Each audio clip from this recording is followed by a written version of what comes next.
Assalamualaikum. Salam Jumaat buat semua. Diucapkan semuanya sihat walafiat di hujung-hujung minggu ini kan. Ada negeri yang dah bercuti, ada juga esok baru nak bercuti. Tapi apapun 6 Januari 2023 pastinya minggu pertama Januari ini banyak sangat. Bila anak dah mula sekolah, ibu bapa pun dah mula bersemangat untuk ke tempat kerja, dah mula melalui traffic jam. Itu yang semangat yang saya nak ledakkan kepada penonton-penonton kita ni. Cabaran-cabaran di awal tahun ni memang banyak. Anak-anak nak ke sekolah dan sebagainya. Farihah pun nampak macam ada stres sikit. Jerawat banyak tumbuh stres. Ya ke? Semuanya kerana kasih dan sayang ibu kepada anaknya begitu. Tapi dalam kasih dan sayang ni kita akan perkongsian kita pada hari ini juga tentang kekeluargaan, tapi sesuatu yang untuk saya lah agak muskil ya. Agak kaget bila terdengar akan berita seorang rakyat Malaysia, jemaah haji yang telah hilang di Mekah selama 25 hari. Ya, 25 hari itu adalah satu tempoh yang agak lama. Kita nak tahu bagaimana perasaan apatah lagi anak-anak kan pergi bersama untuk mengerjakan umrah, tetapi kembalinya tanpa kehadiran ayah yang masih lagi menjadi tanda tanya dan teka-teki 25 hari sebenarnya ke mana sebenarnya. Apatah lagi Ustaz Mustafa Kamal Abdullah ini difahamkan oleh anak andanya adalah seorang yang mempunyai satu sejarah berpendidikan di Universiti Al-Azhar Mesir. Jadi fasih berbahasa Arab dan sepatutnya tiada masalah di sini. Jadi kita akan cuba huraikan dan insya-Allah kita akan gunakan pelantar ini untuk wawarkan berita ini kepada jemaah-jemaah haji yang bakal ke Mekah atau mereka yang bakal pulang dari Mekah. Kita tularkan di pelantar-pelantar media sosial. Insya-Allah kita gembel tenaga sebagai rakyat Malaysia. Satukan hati kita sebagai rakyat Malaysia untuk membantu mencari di manakah sebenarnya kedudukan Ustaz Mustafa Kamal Abdullah. Baik, sebelum kita ke topik ini, mungkin kita boleh kongsikan terlebih dahulu berkenaan dengan cuaca. Pagi-pagi ni eloklah kita kongsi dulu berkenaan cuaca NAS. Kita silakan. Ini dia informasi yang dikongsikan oleh Met Malaysia. Jadi apa yang kita nampak di sini, kalau kita lihat di Kuala Lumpur, cuaca semasa nampaknya semua alhamdulillah. Sihat walafiat dikatakan matahari kita. Semua ni lah Tapi apa yang kita ingin utarakan adalah amaran hujan lebat berterusan di kawasan Kelantan dan Terengganu, kawasan utara ya. Jadi waspada hujan berterusan dijangka berlaku di Tumpat, Pasir Mas, Kota Baru, Jeli, Tanah Merah, Bacok dan Macang, Pasir Putih dan juga Kuala Krai. 6 hingga 7 Januari hari ini dan esok pantaulah. Itu antara perkembangan semasa berkenaan dengan cuaca oleh Met Malaysia. Kita teruskan berkenaan dengan apa yang kita perlu bawakan kepada rakyat Malaysia. Buka mata, buka hati. Kita tak nak cari siapa salah dan sebagainya, tetapi kita nak gembling tenaga kita untuk kita sama-sama mencari dan jadi jalan penyelesaiannya. Jadi inilah dia laporan daripada MHI tentang kehilangan seorang guru pendidikan Islam dari SK Parit Raja Batu Pahat, Johor. Kita lihat kisahnya setakat ini.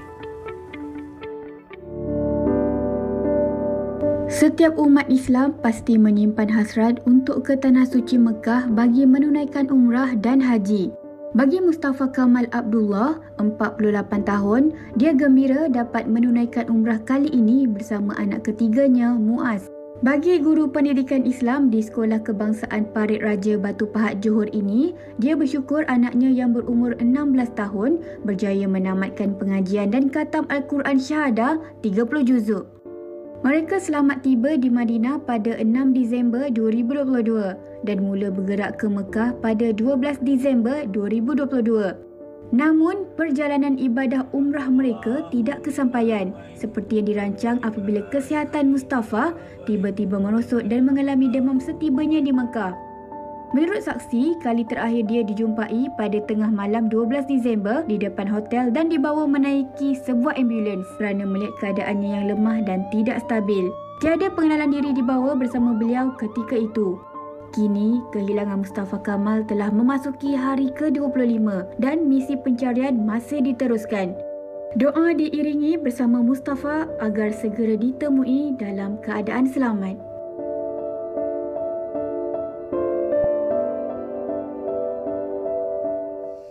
Jadi itulah dia kronologinya setakat ini ya. Hilang pada 12 Disember mereka telah sampai ke Mekah dari Madinah dan pada subuhnya dikatakan confirm mendapat kepastian bahawa beliau Ustaz Mustafa Kamal bin Abdullah telah pun hilang dan ini masuk hari yang ke-25.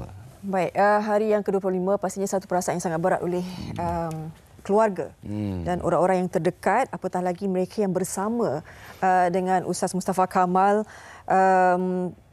Banyak teka-teki, banyak dia punya faktor-faktor yang cuba untuk dirungkaikan. Kita nak terus bersama dengan dua orang tetamu yang kita bawakan khas, iaitu anak sulung kepada Ustaz Mustafa Kamal, iaitu Muhammad Nabil. Assalamualaikum. Waalaikumsalam warahmatullahi. Dan tidak lupakan Tuan Haji Mansur Khalid yang merupakan mutawif kumpulan atau jemaah umrah yang telah mengikuti pada kali ini ya. Jadi saya faham mungkin kita tak dapat menggambarkan perasaan Nabil sekarang ini ya, ayah yang telah hilang selama 25 hari setakat ini. Jadi mungkin kita ke belakang seketika kepada insiden 12 Disember. Saya difahamkan baru saja sampai ke Mekah dari Madinah ya, Tuan Mutawif? Baru sampai daripada Madinah ke Mekah pada selepas maghrib. Jadi dalam pukul 9.30 ke 10 itu kami dah beritahu semua jemaah kita akan buat umrah terus. Jadi dia beritahu saya dengan anak dia, dia tidak boleh buat kerana badan dia tak sihat. Dia nak buat besok. Jadi saya tak ada masalah sebab dia memang orang expert dalam agama. Veteran Veteran. Jadi saya biarkan dia, saya tak apa, saya panggil jemaah lain turun, anak dia sekali ikut. Kita buat balik pukul 12.30 malam. Saya lihat dia tak ada dalam bilik. Tapi saya tak ada bimbang apa-apa sebab dia veteran. Dia memang faham. Dia mengajar dalam tauhid lagi. Jadi saya tak bimbang apa-apa. Banyak persoalan yang saya ada, saya tanya dengan dia. Dia boleh jawab dengan betul. Jadi Alhamdulillah. Jadi dapat satu jemaah yang boleh bantu saya kuat. Jadi maknanya kalau ikut kronologi ni, beliau telah hilang 12.30 malam hari Selasa 13 hari bulan Disember dan hanya diketahui 7.30 pagi selepas subuh. Selepas sembahyang subuh. Selepas sembahyang subuh saya tengok WhatsApp saya, ada dia gambar dia di dalam ambulans. Jadi macam mana boleh gambar pula? tu daripada siapa? Gambar tu datang daripada Arab. Mungkin orang-orang Mekah yang dia ambil gambar, dikenal macam muasasah yang bekerja di situ. Dia passing kat sana. Yang muasasah tu kasih kat saya. Sebab nak tahu jemaah dari mana. Jadi saya tengok ini jemaah kita. Saya cakap dengan anak dia. Saya dah mula buat pun dah tak sihat malam pagi tu. Memang dah ikut satu bas sama demam. Saya cakap dengan anak dia, Muaz, adik dia, mari kita pergi cari ayah. Saya terus tuju ke hospital Hajiat di bawah. Lepas tu saya naik ke hospital Swiss Makam di tingkat 11 pun tak ada. Malam tu saya terus cari ke 3 hospital yang berdekatan di Mekah. Al-Nur, King Faisal, King Abdul Aziz pun tak ada. Jadi saya pun hampalah, saya balik tak tahu lagi nak mana nak tuju, dah buat report polis. Itu satu perasaan yang mungkin panik yang dirasai oleh Haji Mansur sendiri, mungkin dengan adik anak yang ikut sekali, Muaz Mustafa Kamal. Itu yang berada di Tanah Suci. Nabil masa tu berada di sinilah. Okey, waktu terima berita tu, waktu tu di office tengah bekerja. Mula-mula kita tak bimbang macam Tuan Haji Mansur kata, sebab kalau ikutkan logik, dia ni boleh bercakap Arab dan rakan-rakan dia pun kat sana ramai. Jadi kita percaya dalam 2 hari insya-Allah baliklah. Dan kita nampak gambar dia dalam ambulans. Jadi kalau ikut firasat, ikut logik akal, ambulans confirm hospital. Betul tak? Tapi ada kisah dia, kenapa sebenarnya dia dah keluar daripada hospital. Itu persoalan dia. Jadi di sini kita agak sama-sama kronologinya bila dia sampai ke hospital, bila kita tak tahu. Dan saya difahamkan beliau telah discharge daripada hospital ya. Ini sesuatu yang untuk saya agak pelik sikit kerana bila kalau dah sakit tu dah masuk hospital tu, kalau nak discharge doktor selalunya tak bolehlah. Saya tak tahu macam mana keadaannya di Arab Saudi. Macam mana Tuan Mutar? Jadi yang tu masalahnya tu dia tidak memakai name tag. Name tagnya. Jadi masalahnya bila saya cari dekat hospital, nak cakap nama pun dia tak ada name tag. Dia tak ada identiti masa dia admit kat hospital. Atau dia admit atau tak, saya tak tahu. Sana cari kat file tak ada. Saya cakap yang tidak ada nama masuk hospital. Cek yang tak ada nama pula. Tak ada, dia kata.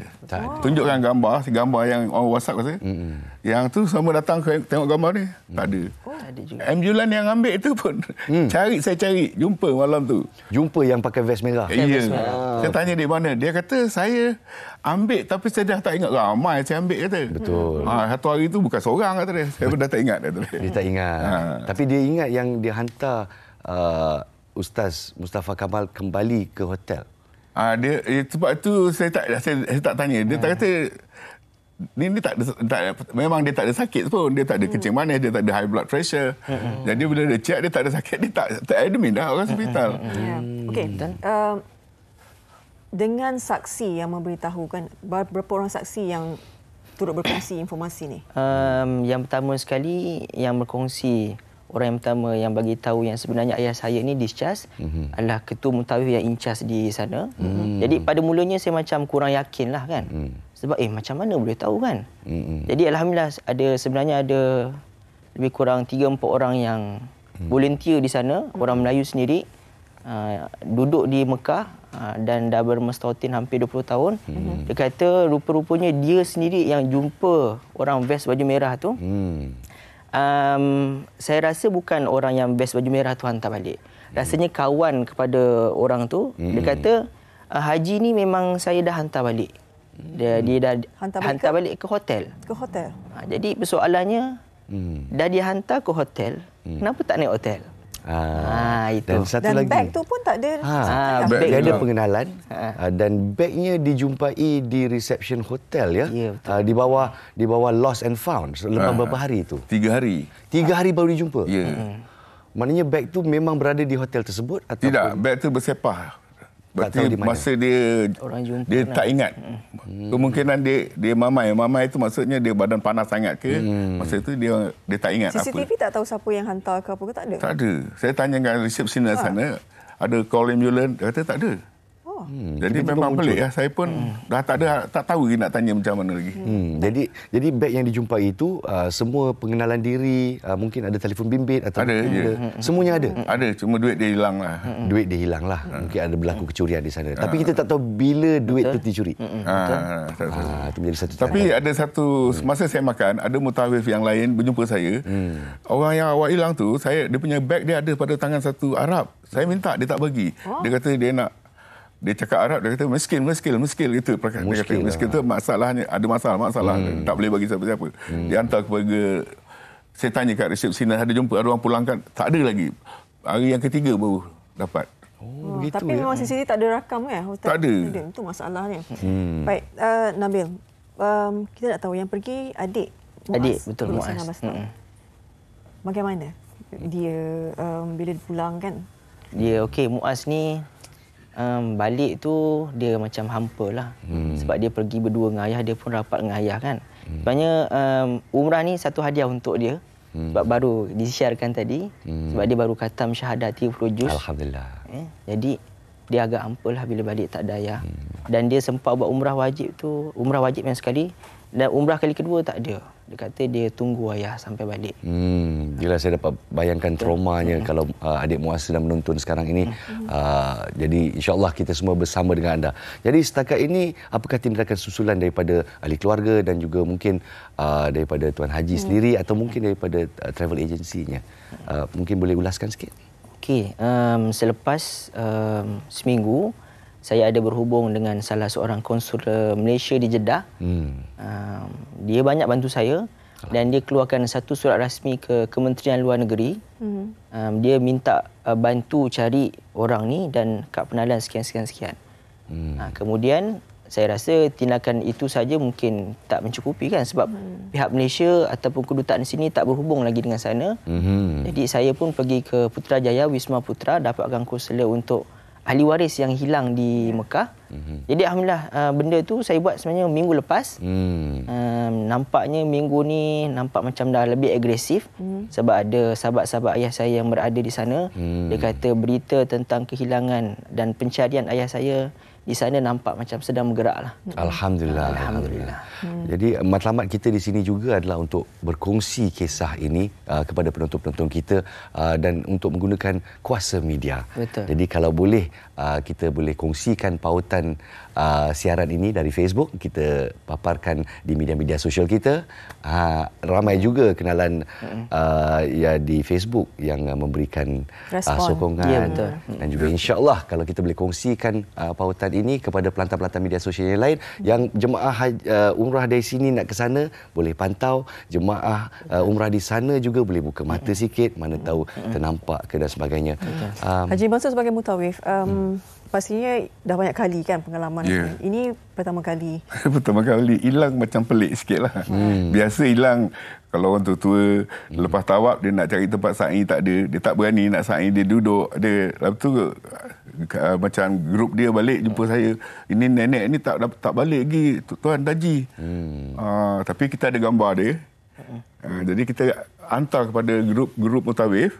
Sekejap je grup mutawif telefon saya. Ini saya dah pegang nama nenek ni. Pada tangan saya dekat sekian nombor gate pintu Kaabah itu Masjidil Haram. Senang kita tuju ambil. Biasa mudahlah gitu. Tapi masalah ini dia pelik sikit, hilang dia. Dia di sana pun 3 hari selepas tu baru boleh buat report hilang ke ataupun dia ada tempoh dia tertentu macam saya dah pergi buat report hilang dengan saya punya agensi yang di Mekah tu, orang Melayu tapi orang rakyat Mekah, rakyat orang Saudi. Kita pergi kata polis sana, awak cari dulu lah, saya tak nak terima report selagi tak jumpa. Dia ada tempoh dia. Dia suruh sampai cari, dah tak dapat baru dia kata report. Oh begitu ya. Jadi saya nak cakap apa lagi? Sana bukan boleh gondeng polis dia. Betul.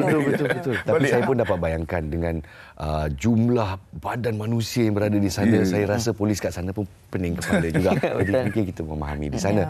Jadi macam mana pula dengan tindakan daripada konsulat di Malaysia atau kedutaan di sini? Ada tindakan susulan atau sokongan daripada mereka untuk ahli keluarga?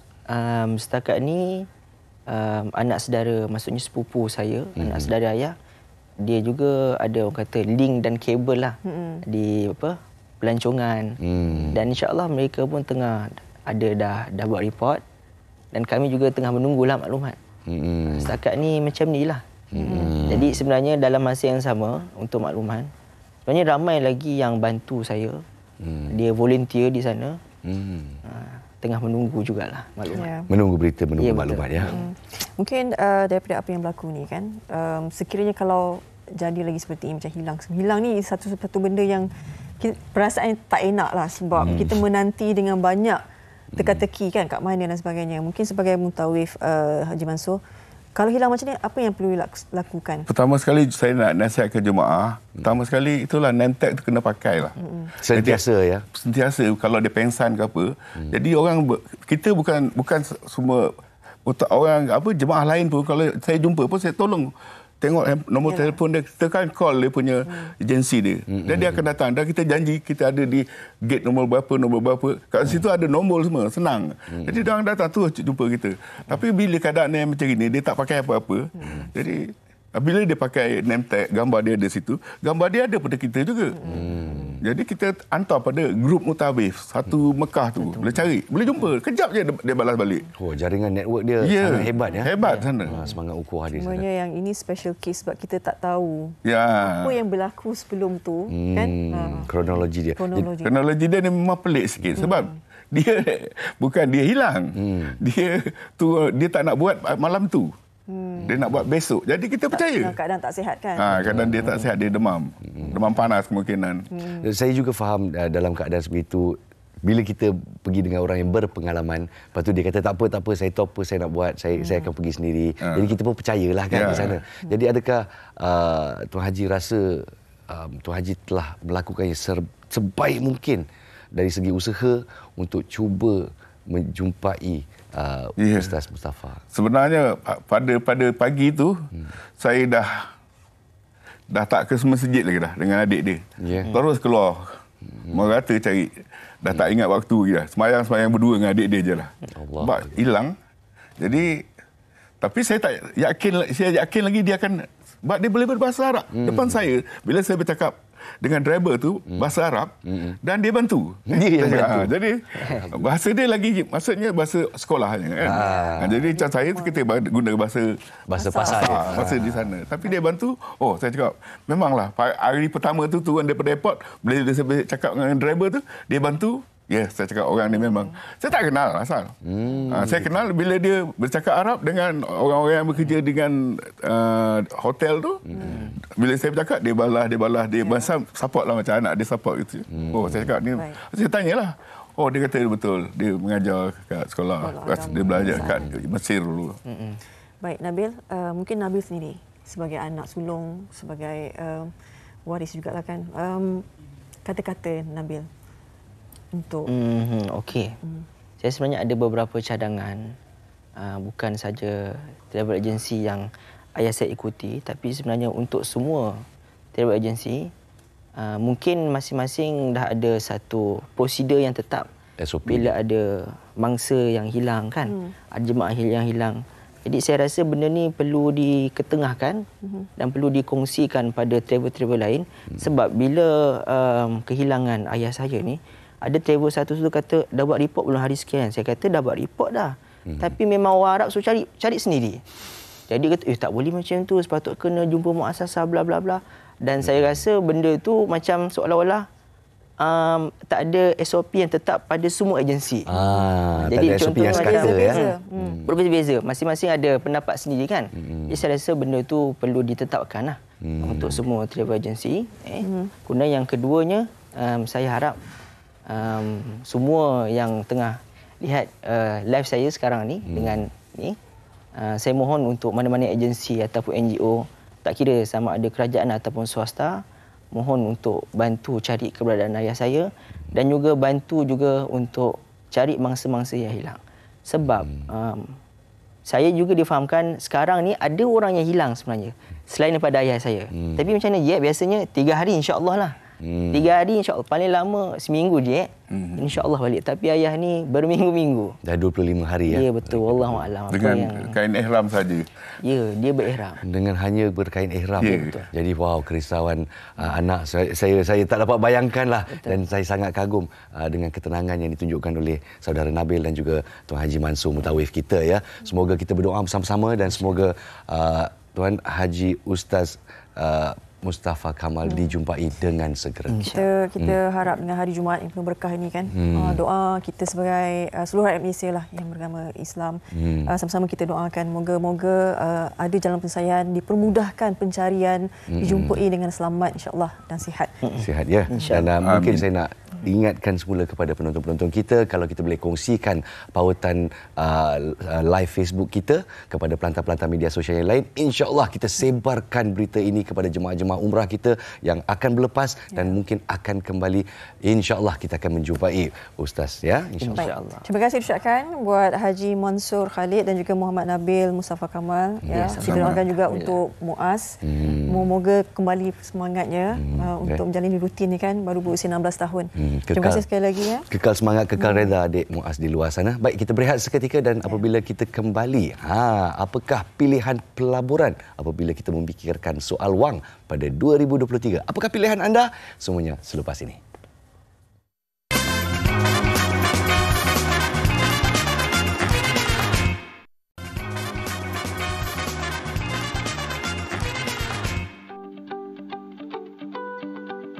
Dalam proses pengurusan kewangan, aktiviti pelaburan adalah antara inisiatif yang boleh membantu menjana pendapatan individu. Pelaburan merupakan pembelian aset secara nyata atau berbentuk kewangan yang boleh menghasilkan keuntungan lebih banyak daripada nilai asal kepada pelabur dalam tempoh masa tertentu. Tidak kira pelabur aktif atau pasif, pengetahuan tentang risiko pelaburan ialah kunci utama sebelum menanam modal dalam sesuatu kelas aset. Unit amanah ialah satu dari pelbagai jenis produk pelaburan yang ditawarkan dalam pasaran modal di negara ini. Dengan hanya jumlah modal yang kecil, individu berpeluang untuk membeli unit dalam sesuatu portfolio amanah saham sebelum diuruskan oleh pengurus dana profesional. Dividen yang bakal diberi atau kenaikan harga unit amanah saham yang dibeli menentukan kadar faedah yang diperolehi oleh para pelabur. Disember lalu, Amanah Saham Bumiputera ASB mengumumkan agihan pendapatan bagi tahun 2022 adalah pada kadar 4.6 sen seunit dengan bonus tambahan 0.5 sen bagi 30,000 unit pertama. Bagi melihat kadar keuntungan yang dinikmati pemegang unit ASB, purata bagi minimum bulanan sepanjang tahun 2022 dibahagikan kepada 12 bulan, kemudian didarab dengan kadar pengagihan dan bonus yang telah diumumkan. Meskipun lebih rendah berbanding tahun sebelumnya, tetapi masih mencukupi kepada pemegang unit yang membuat pinjaman bank untuk membuat bayaran balik pembiayaan dana berkenaan. Selain daripada unit amanah, pelaburan emas juga menawarkan kadar pulangan yang lumayan kepada pelabur. Jika keuntungan dalam ASB berbentuk dividen, keuntungan dalam emas berdasarkan peningkatan nilai modal harga emas segram. Pelaburan emas fizikal merupakan pelaburan jangka masa panjang. Harganya yang sentiasa bergerak naik atau turun sepanjang masa boleh menimbulkan kekeliruan serta rasa ragu. Namun dengan ilmu dan pengalaman memiliki emas sebagai aset kewangan, pastinya menghasilkan keuntungan maksima kepada pelabur. Malah ketidaktentuan ekonomi menyebabkan mata wang kebanyakan negara global menjadi rendah sekaligus memberi jangkaan peningkatan harga emas pada tahun ini. Bagi pelaburan jangka pendek pula, dagangan forex adalah antara pilihan yang menguntungkan. Aktiviti ini melibatkan perdagangan mata wang berdasarkan harga pasaran semasa. Nilai pertukaran mata wang asing yang berubah setiap saat bergantung kepada dinamik pasaran mampu memberikan keuntungan tinggi dalam jangka masa yang singkat. Pelabur boleh membeli mata wang yang susut nilai sebelum menjualnya kembali apabila harga mata wang tersebut meningkat. Namun jenis pelaburan ini melibatkan tahap risiko yang tinggi dan boleh mengakibatkan kerugian sepenuhnya terhadap modal yang dilaburkan. Apa jua pilihan anda, pelaburan terhadap diri sendiri ialah pelaburan yang menawarkan pulangan paling tinggi. Setiap pilihan memerlukan kestabilan dan kesabaran sebelum anda meraih ganjaran dan menjadi individu yang bebas kewangan. Saya selalu gemar katakan, kita kerja untuk wang tapi kita juga harus membuatkan wang kita kerja untuk kita pada tahun 2023 ini. Kepada anda yang ingin mula melaburkan duit anda, ada duit dah simpan-simpan bawah bantal ke, bawah selimut ke, dalam bank ke, tapi apa kita nak buat dengan duit ni? Kita nak laburkan, kita nak besarkan jumlahnya. Tapi apa yang kita harus pantau dari apa kita nampak di sana, kita harus pantau risiko-risikonya. Jadi untuk bincang topik ini dan manakah instrumen yang paling sesuai untuk anda, kita bersama dengan Encik Alwi Adam, perunding pelaburan kita yang sememangnya selalunya dia tular dekat internet jugalah. Siapa yang dah biasa dengan pelaburan saham dan sebagainya mesti kenal Encik Alwi Adam. Terima kasih Encik Alwi kerana bersama kita. Sama-sama. Terima kasih juga kerana menjemput. Hey, always a pleasure to have you dekat MHI ya. Okay. Jadi kita dah lihat package kita sebentar tadi dan saya nak bertanya lah, kalau kita nak mula melabur ni untuk newbie di luar sana gitu ya, apa yang kita harus pertimbangkan dahulu? Duit lah mesti ada lah kan. Terima kasih. Soalan yang sangat bagus sebenarnya sebab kebanyakan yang newbie ni dia tak ada soalan-soalan yang betul untuk diri sendiri. Benda-benda yang kita kena bincangkan dan kita bagi idea lah sebelum nak cuba tu apa yang kena ada kriteria adalah. Pertama sekali sememangnya baru banyak duit yang kita ada sebenarnya. Banyak sangat ke yang nak melabur tu? Betul. Jadi bukannya kita nak merendahkan modal tu besar ke ataupun kecil ke dia punya jumlah tu, tak. Tapi sangat penting sebab kita nak tengok dengan modal yang kita ada tu sebenarnya kita ni dah ada cukup belum kita punya financial fortress kita tu. Kita punya emergency fund dan sebagainya kalau kata duit tu hilang. Kan? Jadi tinggi ataupun besar kecil jumlah modal tu sangat penting. Dan juga macam mana mode modal kita, sama ada lump sum. Ada duit lamsam sedebuk 100,000. Wow. Oh, ini kalau jumpa dengan advisor sebagai contoh, dia ada banyak cara dia boleh buat. Dia nak uli tepung tu kan, ada dough yang besar tu kan. So dia boleh buat banyak acuan-acuan dia. Tapi kalau kita tak ada yang sedebuk tu, adalah mungkin sedikit. Tapi kita ada dalam bentuk cash flow, aliran tunai. Maknanya gaji kita ataupun pendapatan kita ada banyak lebihan. Katalah gaji kita 5,000 sebagai contoh kan. Kita belanja 2,000 je. Lebihnya 3,000. Wow. Ini dalam bentuk aliran tunai. Jadi modal ni sangat penting dari segi jumlahnya dan juga dari segi dia punya masa tu, ada sekarang ataupun ikut bulanan tu. Ini modal yang penting lah. Okay. Kemudian yang kedua, selera kita dari segi risiko tu penting. Selera risiko ini yang kita nak bincang ni. Apa jenis pelabur? Yes. Appetite tu. Risk appetite tu. Jadi duit dah ada, ya betul. Okay? Ataupun dough tu dah ada. Tapi sebenarnya kita nak makan apa? Selera kita tu dekat mana? Kita nak buat pizza ke? Kita nak buat jemput ke? Kan? Kita nak buat kek ke? I don't know. Kan? Maknanya semua benda tu boleh. Jadi kita kena cuba discover tau. Yang kita ni sebenarnya minat dekat bahagian mana. Dan benda yang paling dekat sebenarnya adalah apa yang kita senang faham. Pelaburan mana yang kita senang faham. Jadi, kalau benda tu terlalu kompleks, it's not for us. Kalau baru nak berlabur tu tiba-tiba nak buka CDS account, nak main saham ni, itu danger lah juga. Itu maybe boleh buka tapi letak sikit sangatlah. Just familiarization. Dan belajar. Belajar. Tapi jangan terus jump dalam tu, kemudian takut pula bila jadi apa-apa dengan duit kita tu. Jadi pentinglah tengok kita punya selera risiko. Can you afford to lose that much? Okey, ini satu yang saya nak bincang. Bila kita melabur ni, kita harus kita harus faham bahawa ada risiko duit kita akan lesap. Okey, ini kata lumrah kehidupan pelaburan ya. Betul. Macam mana pula dengan jangka masa? Okey, jadi bila mana kita ada modal tadi besar ke ataupun sedebuk lamsam dan sebagainya, kemudian risiko kita. Okay. Jadi pelabur baru ni biasanya dia nak benda tu cepat tau. Okay. Dan yang kita kata acuan-acuan tadi ni, instrumen-instrumen tadi ni, dia bukan sama tau. Ada yang boleh bagi cepat, ada yang boleh kena tunggu lama sikit. Okey. Jadi kita ni nak letakkan tu berapa lama kita boleh hold investment tu ataupun pelaburan tu. Okay. Dan setiap satu pelaburan secara rasminya lah akan dikira melalui untung ataupun pulangan dia secara tahunan. Kalau kita rasional, maknanya minimum kita kena tunggu adalah setahun lah. Jadi benchmark kita biasalah ASB ke, tabung haji ke, even apa-apa dividen daripada koperasi, daripada unit trust dan sebagainya, semuanya menggunakan pulangan tahunan. Jadi dekat situ nampaknya rasional untuk kita menunggu setahun. Okey, betul. Minimum lah tu. Minimum lah tu. Minimum tunggu setahun. Kalau ada benda yang boleh memberikan lebih cepat daripada itu, dekat situ kita kena ada macam spider sense tu. Spiderman sense tu. Wah, ini yang susah dapat. Sensi-sensi ni saya tak pandai. Spiderman sense tu. Something wrong somewhere. Dia too good to be true, something wrong somewhere. Kita tak kata salah dah. Dulu kita tak tuduh tak apa, tapi kita kena ada minda yang agak skeptikal kat situ. Skeptikal. Kalau selalunya bila kita terima berita yang sangat-sangat hebat, sangat-sangat baik, sangat-sangat tinggi pulangannya, kita kena fikir 2-3 kali.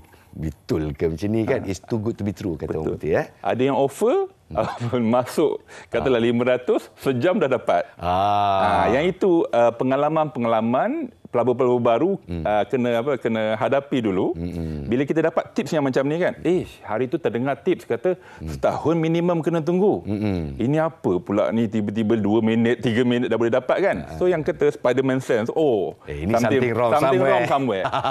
Something wrong somewhere. Itulah maksudnya. Dan juga kalau kita terima berita atau ura-ura tiba-tiba pulangannya 50%, 100%, boleh gandakan duit anda dalam masa 5 hari. Itulah satu too good to be true kan? Betul. Dari segi profitability tu kan, kebolehuntungan, dia tak boleh terlalu tinggi sangat. Kita punya rule of thumb untuk rasional adalah 3 kali ganda sahaja daripada yang normal ASB. Contoh kalau ASB boleh bagi 4% yang baru ni kan, katalah 5%, kalikan dengan 3, 15%. 15% setahun, boleh difahami lagi. Itu kira sangat baik lah. Sangat baik. Boleh sangat difahami baik lagi. Boleh difahami lagi. Boleh faham lagi lah. Maknanya rasional lagi kalau nak invest dan dapat banyak tu. Tapi kalau kata terlalu tinggi, jadi kat situ again Spiderman sense kita something wrong somewhere. Kita kena probe lebih detail. Baik, tengok betul-betul. Jadi kalau kita tengok di sini kalau kita nak berdiskusi tentang aset kelas dan sebagainya, 1 jam pun tak cukup di sini. Jadi apa yang kita nak pecahkan apabila kita lihat bingkisan kita tadi daripada saham amanah, forex dan sebagainya, kita pecahkan kepada risiko selera risiko kita. Jadi di sini mana satu yang berisiko rendah, berisiko yang sedang-sedang dan berisiko tinggi. Mungkin kita boleh huraikan di sana. Okey, yang risiko rendah ni adalah apa impak dia kepada modal kita. Kalau kita masuk, modal tu takkan berkurang punya. Makna risiko dia rendah. Dan juga kita panggil kemerowapan, volatility. Dia punya turun naik tu rendah. Jadi risiko dia rendah lah. Contoh masuk dalam ASB, tak jadi apa-apa, RM1 tetap kekal RM1 satu unit. Sampai bila-bila pun. Jadi kita punya modal tu selamat dekat situ. Jadi itu adalah risiko rendah. Kalau tak tahan tengok kenaikan dan penurunan duit kita tu, modal kita tu, sikit sangat dia naik. Jadi kita kena cukup dengan pulangan yang dia boleh bagi. Bagi contoh, kalau dia tak boleh nak turun naik secara volatile tadi, meruap tadi kan, maknanya kita jangan expect dia boleh bagi tinggi. Kalau duit yang kita masuk dalam situ RM1 sampai bila-bila, janganlah kita expect pulangan dia 15%. Ungkur baju di badan sendiri. Dia ada dia punya karakter dia sendiri. Sebenarnya sepanjang pengalaman saya dalam industri ni, kita tidak pernah kekurangan instrumen ataupun tempat pelaburan tu sebenarnya sangat banyak. Tinggal kita je nak apa. Selera kita tadi. Macam kat Malaysia ni kan banyak jajanan cari makan kan. Banyak makanan. Tinggal kita je nak makan apa. Memang ada je. Tapi kalau kita ke risiko tinggi pula. Jadi mungkin banyak akan bersetuju bahawa kalau kita membuat pelaburan di pasaran saham, kalau kita buat pelaburan di mata wang exchange ataupun mungkin mata wang kripto, ini adalah risiko tinggi. Boleh kita huraikan sikit? Risiko tinggi, dia boleh naik tinggi, mendadak, cepat, dan juga dia boleh jatuh banyak jatuh cepat, tu dan juga cepat. Jadi dia sangat volatile, dia sangat agresif juga meruap tadi itulah. Jadi bukan kata tak mustahil nak dapatkan pulangan tinggi, tetapi dia mesti datang dengan kita punya full attention. Risiko tu kita kena uruskan. Kemudian kita tak boleh nak duduk tepi lah. Maknanya kena memang aktif sepenuh masa. Monitor sepanjang masa dan juga perlukan kemahiran pelaburan yang tinggi. Itu dia. Jadi pengiraan tu di hujung jari. Kemudian dia kena So cakap senang, kalau nak pulangan yang tinggi, nak berisiko tinggi, kena pandai matematik Matematik je, betul. Matematik betul. Itu sangat all the penting. indicators apa semua benda kena kena master yang bahagian tu lah. Jadi untuk saya, untuk Encik Alwi, mungkin Encik Alwi nak sarankan bahawa kepada anda yang baru saja nak menjidakkan diri, mungkin elakkan daripada risiko tinggi atau macam mana? Jadi kalau kita baru nak bermula, kita jangan terus go for the terus makan daging tu kan. Orang biasa makan starter kan. Mula apa dengan yang ada? Mula apa yang ada dulu, apa yang kita boleh reach out kan. Yang boleh kita gapai tu. Jadi mulakan dengan yang yang risiko rendah, yang tidak akan merosakkan emosi kita nanti. Tapi apa yang boleh mengganggu emosi kita adalah sebenarnya tamak haloba. Betul. Jadi musuh kepada seorang pelabur ni adalah emosi. Dan emosi ni satu tamak. Kedua, maaf nak cakaplah, jahil. Yang ketiga tu yang banyak saya jumpa adalah desperation. Terdesak ya. Dia terdesak nak dapatkan keuntungan ke, terdesak nak kembangkan keuntungan ke kan. Dia terdesak. So tiga benda ni memang musuh seorang pelabur, itulah yang dia kena zero kan. Betul-betul lah. Dia memang kena eliminate all this panggil apa emotional punya factor. Okey. So mula apa yang ada, jangan tengok orang lain tau. Orang lain modal dia. Dia maybe anak orang kaya. Duit hilang, ayah bagi lagi. Kita ni ada yang ini je. Jadi kita tengok apa yang kita ada, makan di pinggan kita. Makan di pinggan kita.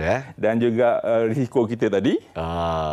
Kemudian, kalau katalah dah okey kan, jangan terlalu sayang sangat dengan satu-satu pelaburan tu. Okey. Jadi kita kena diversify.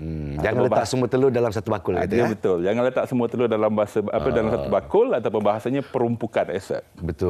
Letak satu biar cantik. Kalau kat sini saya kalau cerita pasal pelaburan Pasar Wang ni memang setengah jam boleh duduk sini dengan Encik Alwi lah. Tapi kita kesutukan masa. Jadi terima kasih di atas perkongsian Encik Alwi Adam kita. InsyaAllah kalau dapat bersama lagi kita kongsikan lagi. Jadi di sini sebelum kita ke apakah yang sedang kita akan paparkan sebentar lagi dari segi mata wang dan juga saham, saya nak ingatkan kepada para penonton sekalian, jangan lupa Financial Fortress kita dulu ya. Okey, sekarang kita ke kadar pertukaran wang asing kita. Inilah dia 5 kaunter yang paling aktif setakat ini. Alhamdulillah, daripada X-Star Technologies, Riverview Rubber Estates, HSI Hang Seng Index, Ajia Berhad dan juga HSI Hang Seng Index, MECQ ya. Wah, banyak perubahan dia, semua hijau-hijau. Alhamdulillah. Bagaimana dengan kadar pertukaran wang kita, wang asing kita di sini? Itu dia.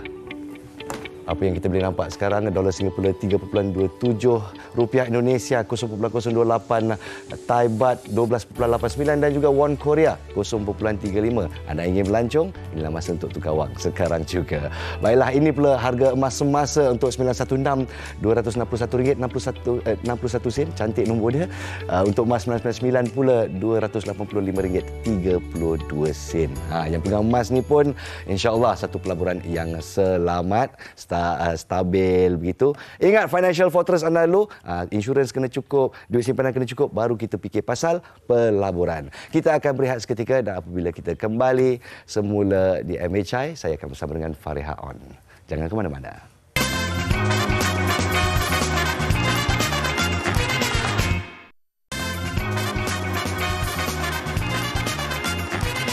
Baik, kembali semula dalam Malaysia hari ini. Kita teruskan pengisian untuk MHI Jumaat ini. Kita kongsikanlah ini yang memberi sumbangan, semangat membantu mereka yang memerlukan, apatah lagi kepada mangsa-mangsa banjir di Kelantan dan juga Terengganu baru-baru ini kan. Alhamdulillah. Jadi peruntukan sebanyak RM6 juta untuk misi bantuan banjir dari Majlis Agama Islam Wilayah Persekutuan Insani, dan konvoi ini telah bergerak ke Kelantan dan Terengganu pada awal Disember ya, 28 Disember dan telah selamat pulang 30 Disember. Jadi kita saksikan laporan istimewa dari MHI.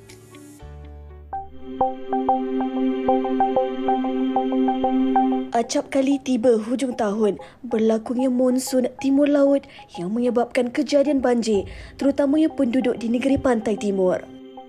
Hujan lebat yang bermula pada November sehingga pertengahan Disember lalu mengakibatkan bencana bah sehingga ribuan penduduk di Kelantan, Terengganu dan Pahang merasai kesannya.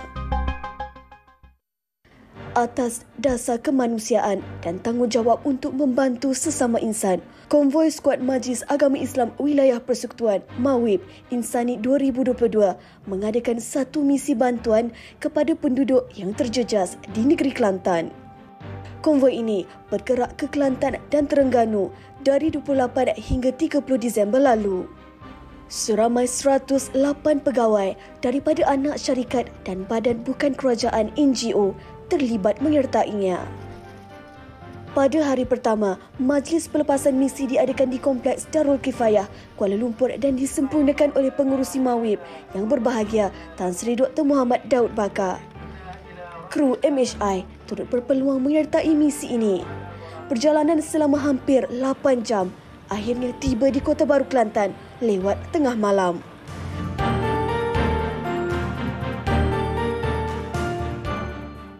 Pada hari kedua seawal jam 8 pagi, konvoi seterusnya bergerak menuju ke Rantau Panjang. Masjid pertama yang dikunjungi adalah Masjid Jubli Perak Sultan Ismail Petra atau lebih dikenali sebagai Masjid Beijing. Sebanyak 400 pek bantuan disediakan bagi diulurkan kepada mangsa banjir di sini. Selain penyerahan bantuan, pihak Mawib juga menyediakan rawatan kesihatan secara percuma dengan kerjasama Hospital Pusrawi di setiap lokasi.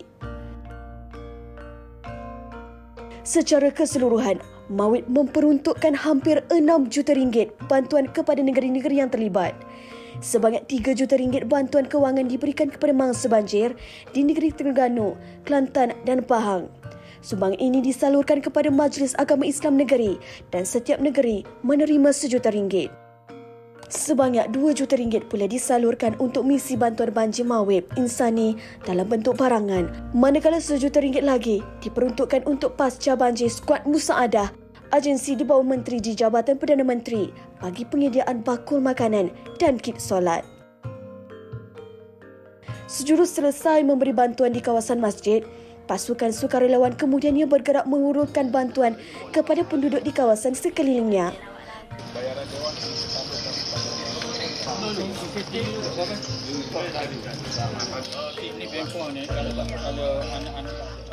Antara penerima bantuan adalah Mat Ali Zakaria, berusia 61 tahun dan menetap di kawasan ini sejak 1984.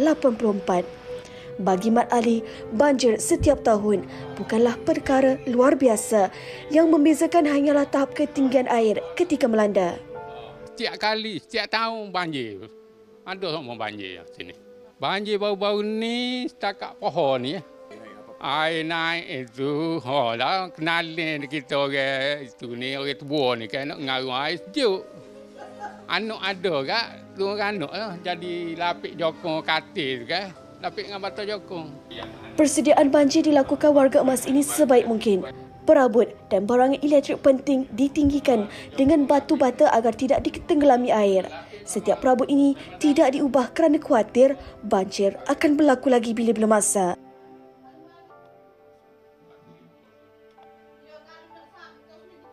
Selain itu, pagar rumahnya turut ditutupi plastik putih agar sampah sarap tidak masuk ke perkarangan rumah disebabkan sampah yang dibawa oleh air bah.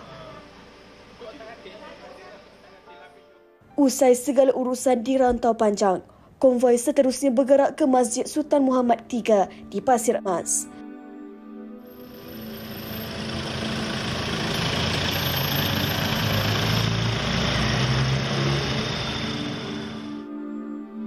Penyerahan sebanyak 300 pek bantuan turut dilakukan di masjid dan diagihkan juga kepada penduduk di sekitarnya.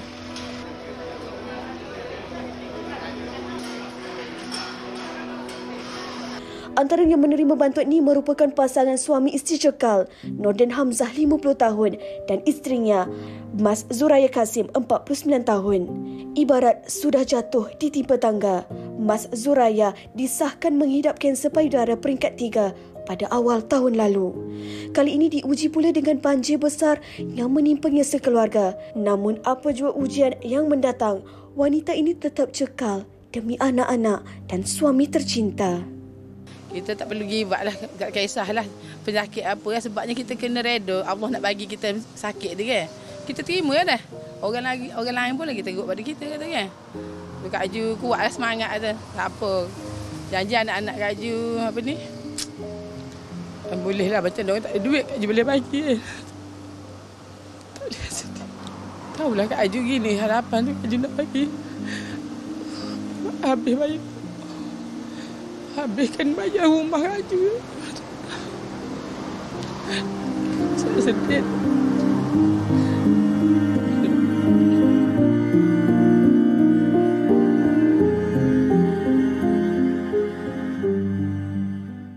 Pada hari terakhir, lokasi misi bantuan diadakan di Masjid Mukim Simpangan Hilir, Tumpat.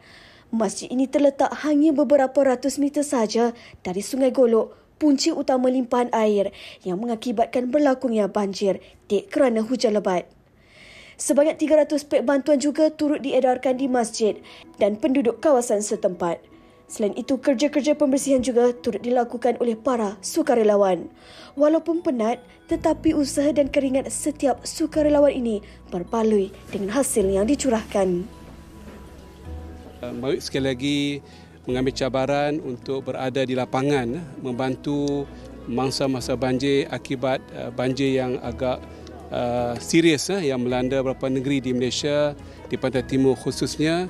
Mawib telah mengambil cakna dengan cepat dan pantas, telah meluluskan bajet sebanyak 6 juta ringgit Malaysia. 6 juta ini wang zakat daripada pembayar zakat, dan kami berterima kasih kepada semua pembayar zakat.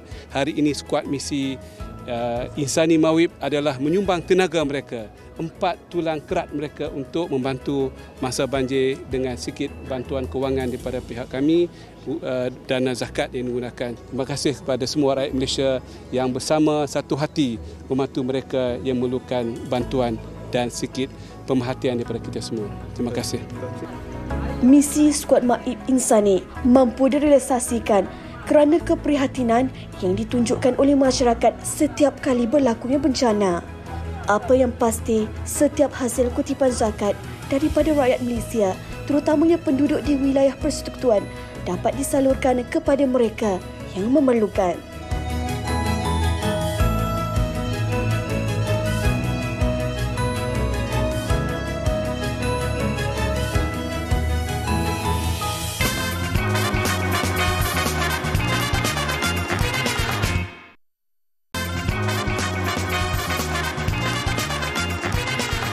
Kembalinya kita di MHI untuk kita menggulung rancangan ini dengan Fareha. Hari Jumaat ini. Jumaat kan? Lepas tu esok dah Sabtu. Sabtu pula ada topik best ni MHI. Betul. Kalau siapa suka seafood? Seperti saya dan juga ramai rakyat Malaysia di sebelah sana, insya-Allah Dayah Bakar akan main bakar-bakar. Dia bakar apa? Dia bakar benda-benda yang bercangkrang. Apa yang bercangkrang? Tapi tak, inilah apa, penyu tak ada. Penyu tak ada. Itu tak boleh. Astagfirullahalazim. Endangered species. Yang halal. Yang halal. Kepah, belangkas, tiram dan sebagainya. Belangkas telur-telur dia. Pernah makan? Boleh buat masak lomak cili api. Memang sedap. Jadi nantikan episod ini keesokan harinya. Jadi untuk mengingatkan anda semua tentang paparan kita pada pagi ini atau pengisian kita. Kita dah berkongsi dengan seluruh rakyat Malaysia. Kalau boleh, ini dia. Sama-sama kita membantu mencari penyelesaian di mana sebenarnya Ustaz Mustafa Kamal Abdullah mungkin pada mereka yang akan ke sana kan mengerjakan umrah, tahu berdoalah untuk kita memudahkan apa yang telah dilalui oleh keluarga Ustaz Mustafa Kamal. Dan kalau boleh kita kongsikan pautan siaran Facebook kita di pelantar media-media sosial yang lain, insya-Allah sampai ke Saudi Arabia, rakyat Malaysia boleh pantau dan buka-buka mata sikit, mana tahu kan nasib menyebelahi kita. Kita doakan yang terbaik buat keluarga Ustaz Mustafa Kamal. Baik, terima kasih kerana menonton kami di Malaysia hari ini. Jangan lupa esok, jangan lupa tajuk yang kita bawakan, dan jaga diri, jaga kesihatan di hujung minggu ni. Assalamualaikum, salam Jumaat semua.